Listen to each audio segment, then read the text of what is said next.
Sun pictures கலாநிதி மாறன் பெருமையுடன் வழங்கும் தனுஷ் நடித்து இயக்கும் ராயன் ஜூலை 26 முதல் உலகமெங்கும்.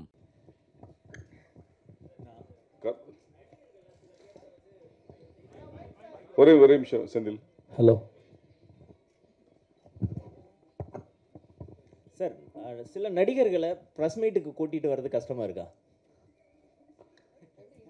இல்லை, நீங்கள் டைரெக்டாகவே சொல்லலாம். அவர் என்னென்ன கோவளமில் ஷூட்டிங் அங்கேருந்து முடிச்சு வந்துக்கிட்டு இருக்காரு. இப்போ டி நகர் தாண்டிட்டார். இப்போ தான் பேசுகிறேன். இந்த மாதிரி எங்களுக்கு வரிசையாக நீலாங்கரை தாண்டியாச்சு, திருவான்மியூர் தாண்டியாச்சுன்னு எங்களுக்கு செய்தி வந்துக்கிட்டு தான் இருக்குது.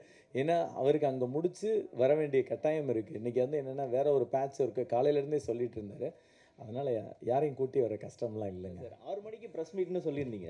ஸோ இப்போ மணி சார், நிறைய நடிகர்கள் ப்ரெஸ் மீட்டே வைக்கிறது இல்லை. அப்போ இதை வச்சு அவர் வரேன்னு சொல்லும் போது நம்ம இல்லை, அதுதான் பொதுவாக எல்லாத்தையுமே தான் கேட்கலாம். அது இல்லை பொதுவாக இவர்கிட்ட கேட்கக்கூடாதுல்ல. நம்ம இவர் ஹீரோ பற்றி நம்ம கேட்கலாம். இயக்குனராக இருக்காங்க, இவர் ஹீரோ பற்றி நம்ம இவர் கேட்கலாம். சிம்ரியான் சார், சொல்லுங்கள். உங்கள் 20 வருஷம் ஆகிட்டு நீங்கள் இது வரைக்கும் 5-6 படம் தான் எடுத்திருக்கீங்க.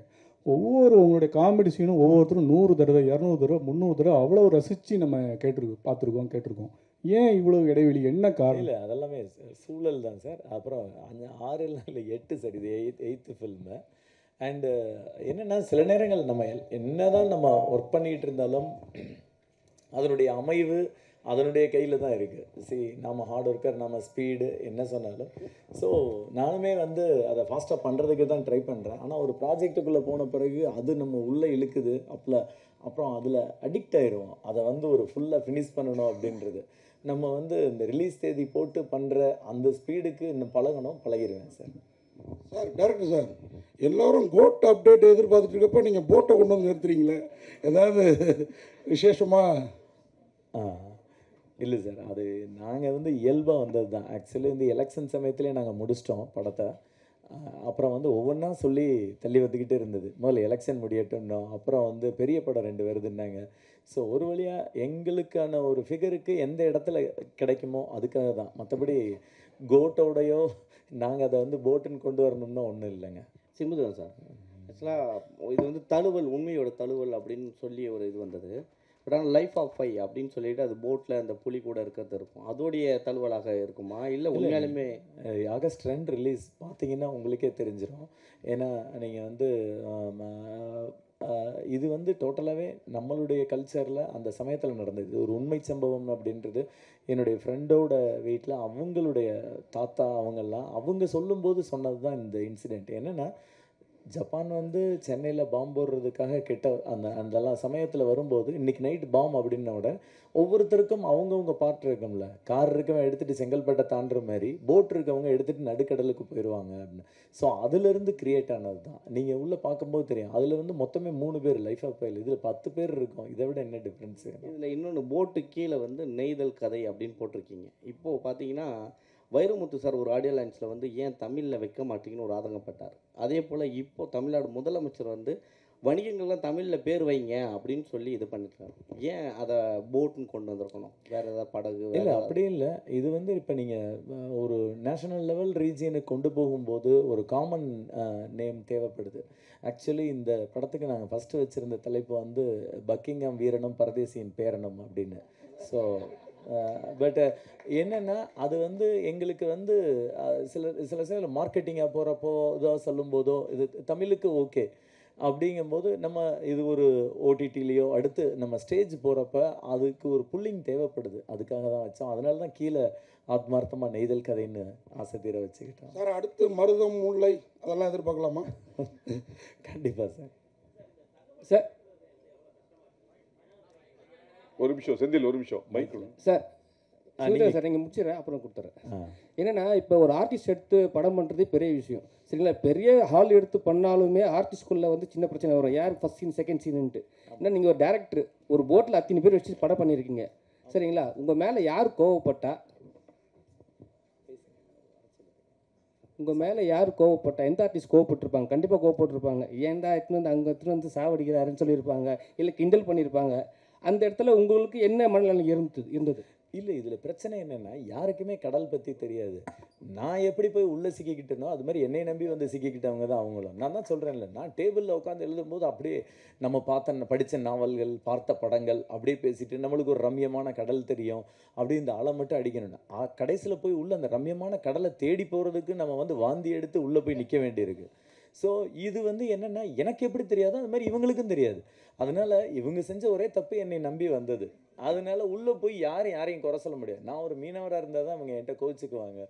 நானே போய் முதல்ல உள்ளே விழுந்து பாதியில் எந்திரிச்சு என்னை 2 பேரை தூக்கி விட்டு நான் ஒரு தடவை அடிபட்டோடனே இவங்க என்கிட்டே பேச மாட்டாங்க, அவ்வளோதான். ஸோ அதனால் வந்து யாருக்கும் ஏற மேலேயும் இது. பட் ஆர்டிஸ்ட்டை பற்றி சொல்கிறதுல வந்து என்னென்னா, என்னதான் இருந்தாலும் நாங்கள் பின்னால் நிற்கிறவங்க டெக்னீஷியன்ஸ். ஸோ நம்மளுக்கு வந்து மைண்டு சில சமயம் அப்செட் இருந்தாலும் இன்னொரு மாதேஷ் டக்குன்னு கேர் பண்ணிக்குவாப்புல, சரி நான் பார்த்துக்கிறேன் சார் சொல்லிட்டு போய் எங்கேயாவது ஒரு இடத்துல சாஞ்சிடலாம். பட் இவங்களுக்கு எது பண்ணாலும் அது கேமராவில் தெரிஞ்சிடும். அப்போ இவங்க தங்களுக்குள்ளே ஏற்படுற அந்த நாபிக்கமலத்திலேருந்து வர்ற வாந்தியை அடக்கி அதுக்கு ஒரு போராட்டம் பண்ணி, இன்னும் சொல்லப்போனால் அவங்க லைட்டாக ஸ்டார்ட் பண்ணி விட்டாங்க. உள்ளே எனக்கு ரொம்ப நாளாக உள்ளே ஏதாவது காமெடி பண்ணிகிட்டு இருப்பாங்க, சிரிச்சிட்டு இருப்பாங்க. எனக்கு அது சுத்தமாக பிடிக்காது. சரி ரைட்டு, அவங்களுடைய மூடுக்கு ஏதோ பண்ணுறாங்க. அதேமாதிரி அதுக்கு பேர் யோகி கிச்சன்னே பேர் வச்சுருந்தாங்க. அவர் ஏதாவது ஒன்று கொண்டு வந்துக்கிட்டே இருப்பார், எல்லாரும் மொக்க போடுவாங்க. நம்மளுக்கு இங்கே நம்மளுக்கு கண்ணில் பார்க்குறப்ப தெரியாது, மானிட்டரில் பார்க்குறப்ப, ஏன் டப்பிங்கில் வந்து பார்க்குறோம் ஒரு எமோஷனல் சீனில் ஆட்சிக்கு வந்து வாயில் பனங்கிழங்கு ஒட்டியிருக்கு, அந்த ஷார்ட்டே யூஸ் பண்ண முடியல. ஸோ இதெல்லாம் என்னென்னா, நான் அவங்க கூட போய் உட்காந்து ஒரு க்ளோஸ்அப் ஷாட்டுக்கு உட்காரும்போது ஹெவி வேவ். அப்போ தான் தெரியுது நம்மளுக்கு அடுத்த 5வது நிமிஷத்தில் ஒரே கான்சன்ட்ரேஷனில் இருந்தால் மைண்டு போயிடுது. அவங்க தங்களை டிவியேட் பண்ணிக்கிறதுக்காகத்தான் இவ்வளவும் பண்ணியிருக்காங்க. அந்த டிவியேஷன் இல்லாமல் எல்லாரும் புத்த பிச்சு மாதிரி உட்காந்துருந்தா 10 நிமிஷம் கூட இருக்க முடியாது. ஸோ அந்த இடத்துல தன்னை அடாப்ட் பண்ணிக்கிறதுக்காக அவ்வளவு போராட்டங்கள், அதுக்கு என்னென்னமோ ஒன்றுமே இல்லைன்னா அவங்க யாராவது ஒரு ஆள் பேசி அதுக்கு ஒரு கமெண்ட் சொல்லி இந்த உலகத்தை பற்றி என்ன நினைக்கிறேன் ஏதோ ஒன்று போயிட்டுருக்கோம் உள்ள. அதுக்கு காரணமே அதான். ஸோ அதனால் ஆர்டிஸ்ட் யாரும் ஒன்றும் எனக்கு தெரிஞ்சு யாரும் என்னை டைரெக்டாக திட்டலை. சார் சிம்பு சார் இங்கே சார் ஒரு நிமிஷம் அண்ணா இருக்கு, மைக் வாங்கிக்கோங்க. மைக் இல்லைங்க, உங்களுக்கு கேட்கல பின்னாடி. சார் சிம்பு சார் சொல்லுங்கள் சார். வாழ்த்துக்கள் சார். ட்ரெய்லர் பார்த்தோம், பெரிய விஷுவல் ட்ரீட்டாக இருந்தது. நல்லது சார். இந்த 1943 இந்த 2ஆம் உலக போகிற அந்த டீட்டெயில்ஸ் எப்படி, எவ்வளோ நேரம் அது தரையில் இருக்க போகிறது, இந்த கதை ட்ராவல் லெவலில் இருக்க போகுது? எனக்கு வந்து அது ஒரு சின்ன, அதாவது ஒரு ஆர்என்டியாக எடுக்கும்போது வந்து கம்ப்ளீட் வேர்ல்டு வார், அதான் நான் முதல்ல சொன்ன மாதிரி சுதந்திர போராட்டத்தில் வந்து தமிழகத்துக்கு பங்கே கிடையாதுன்ற ரேஞ்சில் தான் பொதுவாக இந்திய வரலாறு எழுதப்படுது. பரவாயில்ல, அது இருந்தாலும் நம்மளுடைய தகவல்களை வச்சு பார்க்கும்போது இதில் இருக்க டீட்டெயில்ஸ் அவ்வளோ அபிமிருதமாக இருக்குது. ஏன்னா நான் முதல்ல வந்து ஊவேசாவை பற்றின ஒரு டீட்டெயில்ஸ் எடுத்திருந்தேன். அதுக்கப்புறம் வந்து M10 அது ஒரு பயங்கரமான இன்சிடென்ட் 1914. அதுக்கப்புறம் வந்து ராமானுஜன் பற்றி ஒரு ஸ்டோரி இது பண்ணியிருந்தேன், கணித மேதை ராமானுஜன். இது எல்லாத்துலேயுமே வந்து நம்ம அவ்வளோ கஷ்டப்படுறோம், அவ்வளோ கடந்து வர்றோம், ஆனால் இது எதுவுமே சொல்லப்படலை. அப்போ எனக்கு என்னுடைய ஃப்ரெண்டோட வீட்டில் அதை சொன்னபோது இதை வந்து காயினேஜ் பண்ணலாம்னு நான் என் ஃப்ரெண்டு ஸ்ரீ கணேஷ் அண்டு ஜெயராஜ், அதுக்கப்புறம் வந்து இதில் கரந்தேல் ராஜேஷ், சத்ரியன், என்னுடைய கோ டைரக்டர் கருப்பசாமி, ராஜாராம், இந்த மாதிரியான எல்லாமா சேர்ந்து அந்த இடத்துல உருவாக்கணும். R&D நிறைய இருக்கலாம், பட் வந்து என்னென்னா அந்த கதைக்களம் நம்மளுக்கு, ஏன்னா இப்போ நம்ம அதை எடுக்க முடியாது, ஏன்னா செல்ஃபோன் இருக்கும், உள்ளே போய் என்ன வேணாலும் பண்ணலாம். ஸோ அந்த கதைக்களத்தில் எல்லாமே இருந்தது, துடுப்பு இருந்தது, அந்த அந்த அந்த எங்களுக்கு கதைக்கு தேவையான எல்லாமும் அதில் கிடைச்சதுனால அதில் பண்ணோம். இதில் வந்து நிலத்தோட பர்சன்ட் ரொம்ப கம்மியாக தான் இருக்கும், ஆல்மோஸ்ட் ஒரு 80-85% வந்து கடலில் தான் இருக்கும். சிம்பு சார் சொல்லுங்கள் சார். கடல் மீன் மத்தியில் பிராமீன் எப்படி வந்துச்சு, படம் ரிலீஸ் ஆச்சுன்னா ஏதாவது சர்ச்சைகளை ஏற்படுத்துமா? இல்லை, அது நீங்கள் படம் பாருங்கள், அப்படியான ஒரு விஷயம்லாம் இருக்காது. ஏன்னா இதில் வந்து நாட் ஓன்லி உங்களுக்கு அது மட்டும் தெரியுது, இதில் வந்து ஒரு மலையாளி இருப்பார், ஒரு தெலுங்கு பொண்ணு இருக்கும், ஒரு நார்த் இந்தியன் சேட்டு இருப்பார், ஒரு சவுத்துலேருந்து வந்த முத்தையான்ற ஒரு கேரக்டர் இருக்கும். ஸோ இப்படியான பல கலவைகளில் அதுவும் ஒன்று, அவ்வளோதான். அதில் வந்து ஒரு மீனவர் இருப்பார், அவங்க பாட்டி இருக்கும். ஸோ அதனால் இது நீங்கள் பார்க்கும்போது உங்களுக்கு தெரியும், அப்படி ஒன்றும் இதில் வில்லங்கமாலாம் ஒன்றும் வைக்கலை. சிம்பு சார், இந்த 100 வருஷ தமிழ் சினிமாவில் எத்தனையோ தடவை பார்த்து ரசித்து சிரித்து இன்றைக்கும் மீம்ஸ் வர படம் வந்து இம்சை அரசன் 24ஆம் புலிகேசி. அந்த 24ஆம் புலிகேசி வந்து நடக்கவே இல்லை. உங்களுக்கு வடிவேலு மேலே ஏதாவது கோவம் இருக்கா? அதெல்லாம் ஒன்றும் இல்லை. அது வந்து சில விஷயங்கள் வந்து இப்போ அதான் நான் சொல்கிறேன்ல, நான் எப்படி டேபிளில் உட்காந்து யோசித்து இன்றைக்கி வந்து அது ஒரு காட்சிப்படுத்தப்படுதோ, நம்ம வந்து முயற்சி பண்ணலாம். அது நடக்கிறதும் நடக்காததும் வந்து பல விஷயங்கள் சம்மந்தப்பட்டது. ஸோ அது நடந்திருந்தால் ரொம்ப நல்லா இருக்கும்.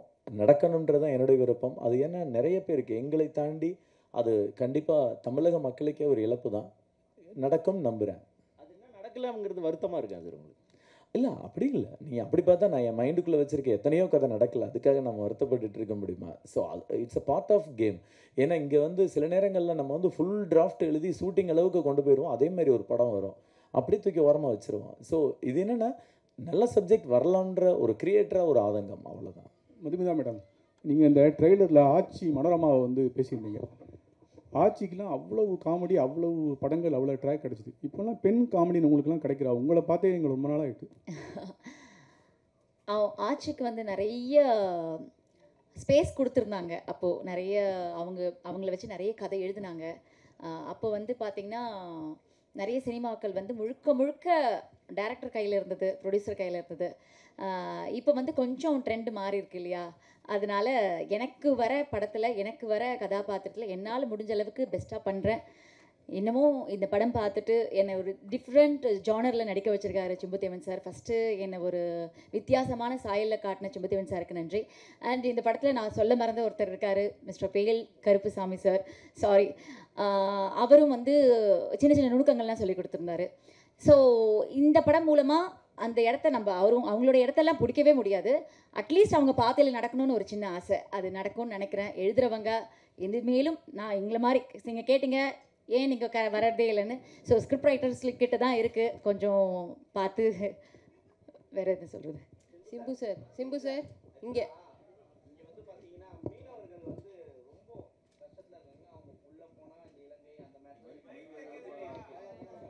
மைக்ல நீ கேட்டுப்பா, நீ பேசு. சிம்பு சார், யோகி பாபு சார் செம்ம பிஸி.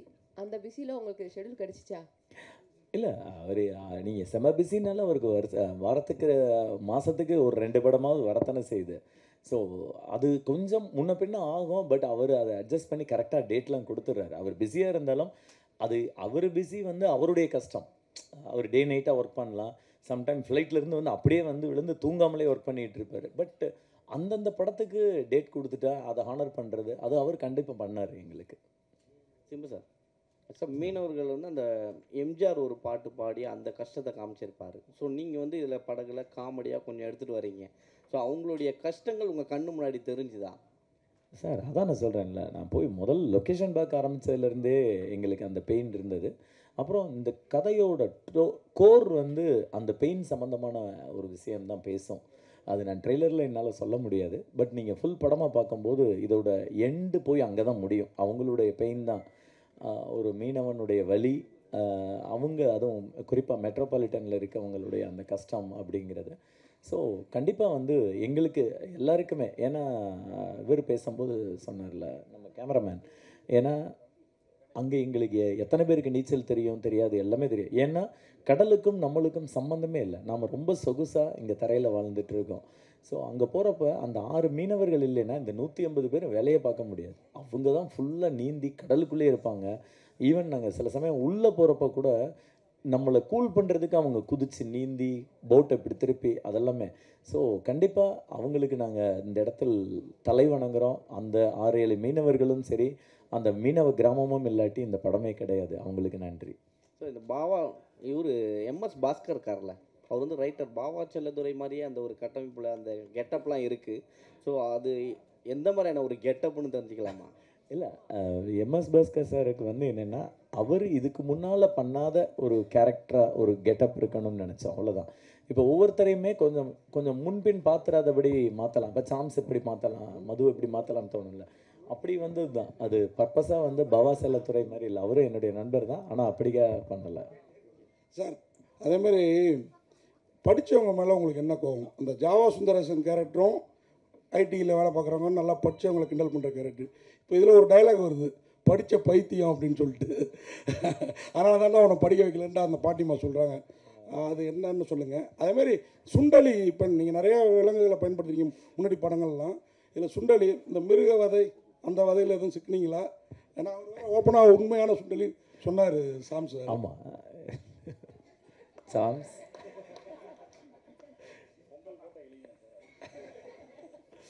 இல்லை, அதில் வந்து ஒரு நாங்கள் வந்து ப்ராப்பராகவே நான் முதல்ல ஃபஸ்ட்டு கேள்விக்கே முதல்ல சொல்லிடுறேன். ஜாவா சுந்தரேசன் அப்படிங்கிறது வந்து அந்த கட்டமைப்பில் அன்னைக்கு இருந்த ஒரு கேரக்டரோட உருவகப்படுத்துறது. இப்போ வந்து நீங்கள் அதை கரெக்டாக சொல்லணும்னா, ஒரே லெவலில் படிப்போம், காலேஜில் ஒன்றா ஃப்ரெண்டாக இருப்போம், கெமிஸ்ட்ரியில் இருப்பான், ஃபிசிக்ஸில் இருப்பான், கம்ப்யூட்டர் சயின்ஸில் இருப்பான், தமிழில் இருப்பான். பட் கம்ப்யூட்டர் சயின்ஸில் இருந்தவனுக்கு அந்த ஓப்பனிங்க்கு மேலே போகலாம். இவங்கெல்லாம் 10,000 வாங்குற இடத்துல அவங்களுக்கு 40, 70, 1 லட்சம் இப்படி அந்த ஹைக்கு வந்து நீங்கள் வந்து மறைக்க முடியாது. ஏன்னா ஒவ்வொரு வீட்லேயுமே அது நடந்தது. ஒரு என்னோடய ஃப்ரெண்டோட வீட்டில் அவங்க அண்ணனுக்கும் தங்கச்சிக்குமான சண்டையாக தான். அவன் பாவம் 8,000 வாங்கிட்டு இருந்தான். அந்த பொண்ணு கிட்டத்தட்ட 50,000 தாண்டி. ஆனால் 2 பேருடைய படிப்புமே ஆவரேஜாக அந்தந்த கோர்ஸை படிச்சு. ஸோ அப்போ ஆப்பர்ச்சுனிட்டியை பேஸ் பண்ணி தானே தவிர்த்து அது யார் மேலேயும் பொறாமையெல்லாம் கிடையாது. ஸோ அதை எக்ஸாகரேட் பண்ணி, ஏன்னா சமுதாயத்தில் எல்லார் வீட்லேயும் நடந்த சண்டை அது, எல்லார் வீட்லேயும் நடந்த சந்தோஷம் அது. ஸோ அதை வந்து கேரக்டராக பண்ணணும்னு தான் பண்ணோம். மற்றபடி இதில் ட்ரெய்லர் பார்த்துட்டே வந்து படித்தவங்களுக்கு மேலாம் நான் எதிரியான்னு கேட்டேன். இப்படி படம் ஃபுல்லாக பார்த்தீங்கன்னா தெரியும். அது வந்து என்னென்னா, ஓவராக படித்தவங்க சம்டைம்ஸ் பிளேடு போடுவாங்கல்ல, அதை பேஸ் பண்ணது தான். அவங்க எல்லாத்தையும் கொட்டிடணும், தனக்கு தெரிஞ்சதெல்லாம் காமிச்சிடணும்னு உணர்ச்சி வசப்படுறது அதுதான். மற்றபடி நாங்கள் வந்து ப்ராப்பராக டாக்டர் வச்சு அந்த இலக்கி வந்து ஒரு அனிமல் வெல்ஃபேர் போர்டிலேருந்து அவங்க வந்து பார்த்து இப்படிலாம் தான் பண்ணது. அதனால் சாம்ஸ் கொஞ்சம் உணர்ச்சி வசப்பட்டு சொல்லியிருப்பார், அவரை மன்னிச்சிருங்க. சிம்பு சார், எப்பவுமே வந்து நாங்கள் சிம்புதேவன் பாடனாவே நாங்கள் பேனர் பார்ப்போம். என்னென்னா சிம்புதேவன் இயக்கத்தில், சரிங்களா, அப்புறம் வடிவேல் நடிக்கும் தான் போட்டிருக்கீங்க. இதில் என்ன சார் வந்து யோகி பாபுவின் சிம்புதேவனிஸ் போட்டிருக்கீங்க? ஏன்னா இது வற்புறுத்தலின் காரணமாக போட்டிருக்கீங்களா? ஏன்னா வடிவேலை விட அவர் கொஞ்சம் பெரிய ஆள் ஆகிட்டுன்னு சொல்லிட்டு அவர் போட்டிருக்கீங்களா? அதெல்லாம் இல்லைங்க, இது ரொம்ப நான் இது வரைக்கும் நீங்கள் இப்போ சொல்ல விட்டு தான் நானே பார்க்குறேன். நான் அது ரொம்ப கேஷுவலானது. என்னென்னா ஒரு மேலே எப்பயும் வந்து ஒரு இந்த இந்த இந்த படத்தோட செல்லிங் எலிமெண்ட்டுன்னு ஒன்று இருக்குது. ஸோ அப்போ அப்படி வரும்போது பிரபா பிரேம்குமார் ப்ரெசன்ஸ், அதுக்கப்புறம் யார் இருக்கான்னு அதையும் கீழே போய் வந்து நம்ம போட்டோம்னா தெரியாதே அப்படின்ற ஒரு மார்க்கெட்டிங் ஸ்ட்ராட்டஜி தாண்டி அதில் ஒன்றுமே கிடையாது. ஏன்னா இங்கே பேர் வந்து முக்கியம் இல்லை. நீங்கள் அங்கே போட்டால் மட்டும் படம் ஓடிடுமா என்ன? படம் நல்லா இருக்கணும், அது நல்லா நடிக்கணும், இவ்வளோ விஷயங்கள் இருக்குது. ஸோ இது ஒரு டிசைனரை கேட்க வேண்டிய கேள்வி, நானும் கேட்டுடுறேன். சிம்பு சார், சார் சொல்லுங்கள் சார் ப்ளீஸ். ஓவியராக இருந்து பத்திரிகையிலிருந்து இயக்கத்துக்குள்ளே வந்துட்டீங்க. இத்தனை வருஷம் வாழ்க்கையில் இத்தனை படங்கள் செய்திருந்தாலும் உங்களை நீங்கள் நினச்ச அந்த பேர் போல் இது ஓவியத்தை விட இதில் நிறைய கிடச்சிருக்கு அப்படின்னு நினைக்கிறீங்களா? சார் நான் வந்து அடிப்படையில் ஒரு பத்திரிகையாளர் சார். நான் வந்து சப் எடிட்டராக இருந்தேன் விகடனில். ஸோ நான் வந்து இந்த மாதிரி சினிமாவுக்கு போகிறேன்னு அப்போ வந்து பாலு சார் இருந்தாங்க. ஸோ பாலசுப்ரமணியன் அவர்கள், அவர்கிட்ட சொன்னப்போ தான், நீங்கள் வந்து எங்கே வேணாலும் எப்படி வேணாலும் போயிருக்கலாம், ஆனால் வந்து உங்களுக்கு கார்ட்டூனிஸ்ட்டுன்னு இங்கே கிடைக்கிற இந்த திருப்தி வந்து வேறு எங்கேயும் கிடைக்குமான்றது என்னால் சொல்ல முடியாது. பட் உங்கள் முடிவை எடுத்துக்கோங்கன்னு. ஏன்னா நான் அடிப்படையில் அங்கே கார்ட்டூனிஸ்ட்டாக இருந்தேன். ஸோ எனக்கு வந்து, ஆனால் நான் உள்ளே வந்ததே வந்து சென்னைக்கு வந்தது ஒரு இயக்குனர் அப்படின்ற மைண்ட் செட்டில் வந்ததுனால என்னால் அதுலேயும் கொஞ்சம் பண்ண முடிஞ்சது, அவ்வளோதான். நான் வந்து என்ன கார்ட்டூனிஸ்ட்டாக மட்டுமே ஆகணும்னு நான் வரல. அதனால எனக்கு இந்த எண்டில் நான் இது ஒரு பயணம் தான். இதுவும் எனக்கு இன்னும் நான் எவ்வளோ தூரம் போகணும் என்னென்னலாம் தீர்மானிக்கல. ஒரு பழமொழி சொல்லுவாங்கள்ல, வடக்கு நோக்கி போக வேண்டியவன் தெற்கில் வெகு தொலைவு நடக்க வேண்டும்னு. நான் என்ன தெற்கில் நடந்துக்கிட்டு இருக்கேன், போய் ரீச் ஆவேன்னு நம்புகிறேன். மதுமிதா மேடம், நீங்கள் பேசுகிறப்போ நீங்கள் பேசுகிறப்போ என் கூட நடித்தவங்கெல்லாம் ஹீரோ ஆகிடுவாங்க, அவங்க பேரெல்லாம் சொன்னீங்க. உங்கள் கூட நடித்து நிறைய படத்தில் நடித்த சாம்ஸும் ஹீரோ ஆகிட்டாரு. 2 படம் நடிச்சிருக்காருங்க. அதான் ஹீரோ ஆகிட்டாரு. அவர் பேரை சொல்லவே இல்லையே. அது மறந்துட்டு நீங்க வந்து வருத்தப்பட்டேன். இப்ப சொல்லிடுறேன், 2 படம் நடிச்சிருக்காருங்க, அவரும் ஹீரோவா நடிச்சிருக்காரு, ஜுஜுபின்னு. பட் எனக்கு எப்போ அந்த ராசி வரும்னு தெரியல, யார் கூட நடிச்சா நான் ஹீரோயின் ஆவேன்னு தெரியலங்க. அதே மாதிரி நீங்க இப்ப நடிப்பு கம்மி பண்ணது குழந்தை அந்த விஷயங்களாலயா?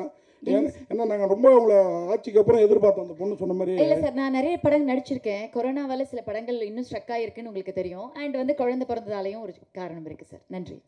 சிம்பு சார், சார் காலையில் ஆடியோ லைன்ஸ்லேயும் ஹீரோ வரல. அதே அவங்க மேடையில் இருக்க ப்ரொடியூசர்லேருந்து எல்லாருமே மாறி மாறி பேசிட்டு இருந்தாங்க. ஓகே, இப்பயும் ஹீரோ இல்லை, நீங்கள் இப்போ பாருங்க, அந்த சர்ப்ரைஸ் உங்களுக்கு வரும். வந்துக்கிட்டாரு, நாங்கள் சொல்லிகிட்டே இருக்க மாதிரி இன்னும் சில நிமிடங்களில் நுழைவார். இல்லை இது வந்து இவங்களா பேசிட்டு இருக்க, அதனால பேச்சு நீர்ல பத்திரிகையாளர் உங்களை நீங்க கேள்வி கேட்ட மாதிரி எல்லாரும் கேள்வி கேட்கறதால தான் இருக்கு. இப்ப இல்ல அதுக்கு தான் நான் சொல்றேன். அவருக்கு தெரியாது, எனக்கு தெரியும். இப்பதான் யோகி பாபு பேசினாரு. கேகே நகர் தாண்டிட்டாரா, நீங்கள் சாப்பிட்டு முடிச்சு போகிறதுக்குள்ளே உங்களை பார்த்துட்டு தான் போவார். மெயினாக பாலா பார்த்துட்டு போகிறேன்னு சொன்னார். சொல்ல கேள்விகள் இருக்கு, அதனால தான் சொன்னேன். இல்லை மேடை இருந்தால் நிறைய கேட்கலாம். இல்லை அவர் வந்து நான் ஜாயின் பண்ணிக்கிறேன், யாரையும் வெயிட் பண்ண வைக்காதீங்க, ஆல்ரெடி 8:30 மணி ஆயிடுச்சு, சாப்பிட சொல்லிடுங்க, எல்லாரையும் பார்த்துட்டு போகிறேன்னு சொன்னார். அதனால் வந்திருந்து ஊக்கப்படுத்திய அனைவருக்கும் நன்றி, வணக்கம். மிக்க நன்றி.